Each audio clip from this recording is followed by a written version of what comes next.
ناخن کاٹنے کے بعد کہاں پھینکیں؟ ناخن کاٹنے کے بعد انہیں کہاں پھینکیں؟ کیا دفنانا ضروری ہے یا کچرے میں بھی پھینک سکتے ہیں؟ ذکوان صاحب گجرات سے۔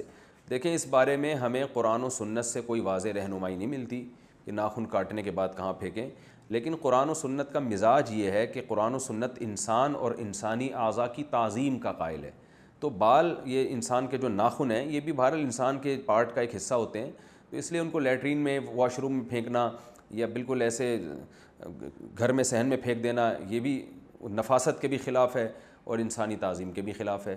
اس لیے علماء کہتے ہیں جب ناخن آپ کاٹیں تو کم از کم واش روم میں نہ پھینکیں ان کو، یا ایسے کیاری میں پھینک دیں، دفن ہو جائیں گے اس میں خود بخود ہی، یا یہ کہ باہر لے جا کے کہیں پھینک دیں۔ تو اس میں بہت زیادہ ٹینشن لینے کی بھی ضرورت نہیں ہے کہ 6 مہینے سے ناخن لے کے گھوم رہا ہے، کوئی جگہ ہی نہیں سمجھ میں آ رہی کہاں پھینکنے اس نے۔ تو بس ایسی گندی جگہ پہ نہ پھینکیں جو بہت ہی نجاست والی جگہ ہوتی ہے، کیونکہ بہرحال انسان کے جسم سے نکلا ہوا ایک اس کے عضو کا ایک، یعنی انسانی عضو کا ایک پارٹ ہے، تو اس کی توہین نہ کی جائے۔ تو اور گھر میں بھی نہ، اس کو تعظیم بھی جائز نہیں ہے کہ آپ نے گھر میں اس کو شیشے کی ڈبی میں اوپر رکھ دیا، تو درمیانی راہ اختیار کرنی چاہیے اس بارے میں۔ بعض لوگ بہت اس میں ٹینشن لیتے ہیں کہ جی سمندر میں پھینکنا چاہیے، اب ناخن کاٹ کے کون جائے گا سمندر میں پھینکنے کے لیے، اور بعض کہتے ہیں دریا میں بہا دو، تو وہ بھی ایک ٹینشن ہے۔ تو اسلام میں اتنے تکلفات نہیں ہیں، ہمیں نہیں ملتا کوئی صحابی ناخن لے کے کہیں جا رہے ہوں سفر کرنے کے لیے جی دریا میں پھینکوں گا، تو ایسے ہی مٹی میں پھینک سکتے ہیں۔